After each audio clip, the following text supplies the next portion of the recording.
team, it is Melissa from Melissa vs. Fibromyalgia here, and I have been percolating on an idea recently that that has kind of come up again this morning. So I was talking to someone recently, and someone was saying to them they don't like or believe in the term fibromyalgia.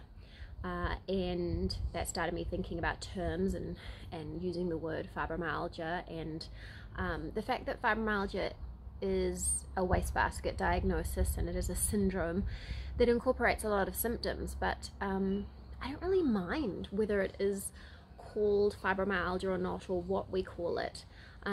What it means to me is a shorthand way of saying that we're dealing with pain and fatigue and insomnia and brain fog and the other symptoms that can come with it, because there is a real complexity there.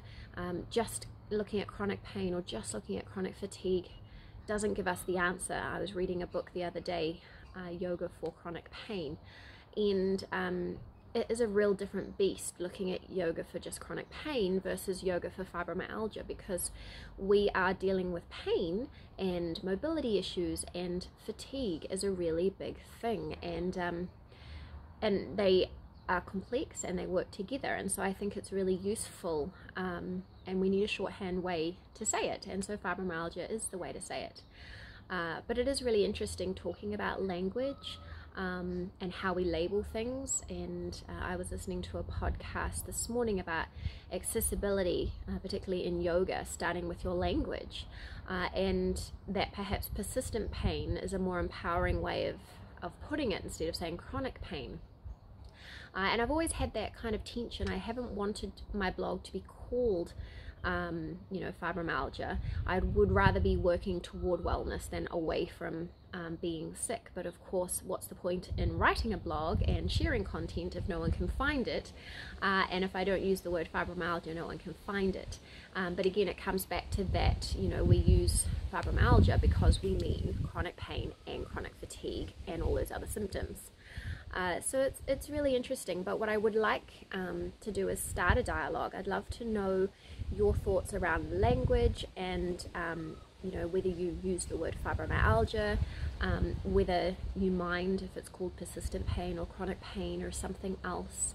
I'd just love to start talking about it, because I really would like to be using the right words. I don't want to disempower people by accidentally using the wrong words.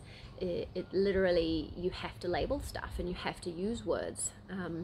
So let me know how you refer to yourself, how you refer to your illness, and let's kind of have a conversation going and maybe get a consensus on what we should be calling these things.